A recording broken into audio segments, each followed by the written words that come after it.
Eh kayo kung magbasa ng Biblia, pinipili nyo lang yung binabasa nyo eh. Ako hindi. Lahat binabasa ko sa Biblia. Kahit sino pa ang tamaan, sabi sa Biblia, sila sa di pagkaramdam ng kahihiyan na pahikayat sa kalibugan upang kalakalin ang lahat ng kasakiman ng buong karumihan ginagawang negosyo. Ha? Alam niyo ang negosyo? Salita ng Diyos, relihiyon. Ang miyembro nininegosyo. Kinakasangkapan yung miyembro para kumita ng pera. O, di ba? O, di ba? Totoo, mga kababayan? Yung miyembro pinakakalat sa daan, pinangungulekta ng mga pera ron sa mga palengke. Kahit sino, tinatapatan ng kanilang supot. Sasabihin, sa Panginoon daw, saan kay kanilang sila gumagamit. Pakinggan, isipin nyo. Kung di ba yan pandaraya sa kapwa, pakinggan nyo. Eto nakasulat yan, ginagamit na kasangkapan ng pastor, yung miyembro niya, para siya yumaman at magpakarami ng pera. Sa mga pakunwaring salita, ay ipangangalakal kayo. Nakita nyo, mga kababayan? Sino ipangangalakal? Bukod sa salita ng Diyos, pati miyembro ipinangangalakal din. Sa kasakiman, sa pakunwaring salita, ipangangalakal kayo. Ikaw mismong miyembro, ipangangalakal.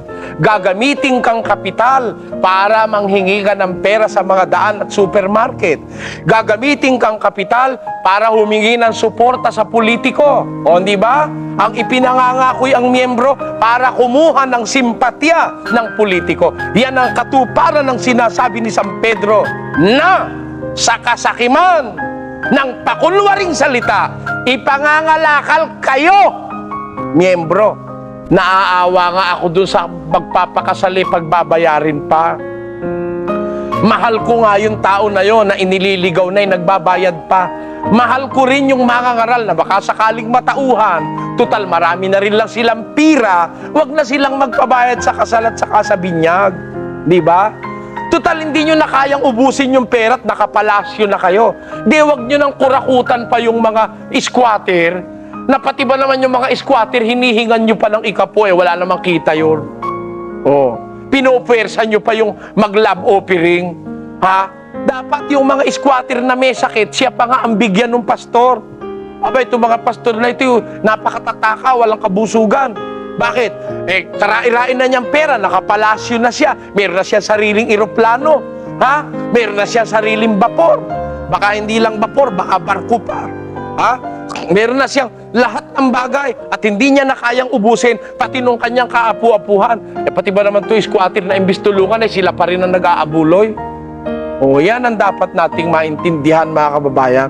Kaya, kung halimbawa, sabihin ko yon, galit ba ako dun sa tao? No. Baka sakaling magising sila. Total, mga bilyonaryo na sila. Mga milyonaryo na yung mga pastor. Baka magising. O, nakatulong ako sa mahihirap na huwag na silang pahirapan ng kanilang mga pastor at huwag na silang lukohin na paasahing bubuksan ng Diyos ang langit, maghuhulog ng pagpapala, wala kang paglalagyan, siksik, liglig at umaapaw. Asa naman ang asa yung tao. Wala na siyang pera, bibigay pa niya kasi umaasa siya na sa paggawa niya noon, gagantihin siya ng Diyos ng literal, siksik, liglig at umaapaw, material na mga bagay na sasagana siya. Kaya sa pag-asa niya sumagana, nagsusugal siya sa relihiyon para lang siyang tumataya sa wedding. Na sa pag-asang makatama siya, nahuhut-hut siya araw-araw, taya siya ng taya. Ganon din naman ang kalagayan nitong mga nagre-relihiyon na pinaasa ng maling pag-asa ng mga pastor na pagbigay daw ng ikapo,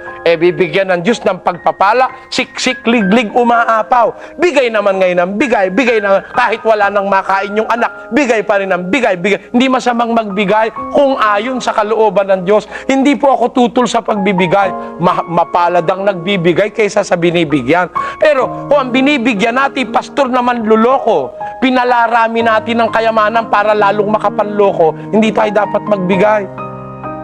Nagiging kasangkapan pa po tayo ng demonyo para palakasin ang puwersa ng mga manlulokong mangangaral. Yan ang layo ng palatuntunang ito. Sabihin nyo ba, wala kaming pag-ibig sa kapwa? Kaya nga po kami naglalakas loob magsalita ng ganito. Dahil mahal namin ang mga kababayang Pilipino na mahigit ng 400 taon niloloko sa relihiyon. pinagkakakwartahan, ginagawang palabigasan at gatasan ng mga mangangaral na ang ginawang opisyo at hanap buhay ay ang relihiyon. Sapagkat hindi kami gaya ng karamihan na kinakalakal ang salita ng Diyos. Maraming nakita si Pablo noong pang kanyang panahon, kinakalakal ang salita ng Diyos. Ginagawang negosyo ang salita ng Diyos. Para kumita, magkamal ng kayamanan ang mga mangangaral na ito.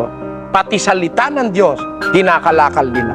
O ngayon, kung noong panahon ni Pablo, marami ang nakita niya na nangangalakal ng salita ng Diyos. Sabi niya, hindi kami gaya ng karamihan, kinakalakal nila ang salita ng Diyos. Ngayon, mas marami po akong nakikita ngayon na mangangalakal ng salita ng Diyos. Hindi lang ang salita ng Diyos ang kinakalakal, pati yung kanilang miyembro. Sabi ni San Pedro, sa kasakiman, sa pakunwaring salita, ipangangalakal kayo. Kaya, ito po'y panawagan sa mga kababayan, huwag kayong magalit sa palatuntunang ito. Bigyan lang tayo ng sapat na karapatan ng pamahalaan, lahat ng katiwalian sa relihiyon, atin pong tatalakayin sa Biblia. Ang Biblia, batayan natin, hindi tayo magbabatay sa kung ano-anong chismis. Biblia po ang ating bubuksan, ipakikita ng palatuntunang ito sa inyo, yung picture, yung larawan ng tunay na relihiyong nasa Biblia, na yung relihiyon na yon ay paglingap sa mga kawa-awa, pagmamalasakit sa mga inaapi at niloloko ng kanilang mga pastor. Yun ang tunay na relihiyon, ipagmalasakit yung maliliit. Ang kanilang karapatan, hindi lang pantao kundi pati ang kanilang karapatang maging dapat sa Diyos, makawala sila sa mga kuko ng dambuhalang mga pastor na matatakaw sa relihiyon. O kasama ka nang nanonood ngayong nagagalit sa akin. Ha? Ipinangangalakal ka ng pastor mo. Ha? Ginagawa kang kasangkapan para lumakas ang impluensya niya, para lumakas ang kanyang kapit, para siya makapagdikta sa gusto niyang diktahan.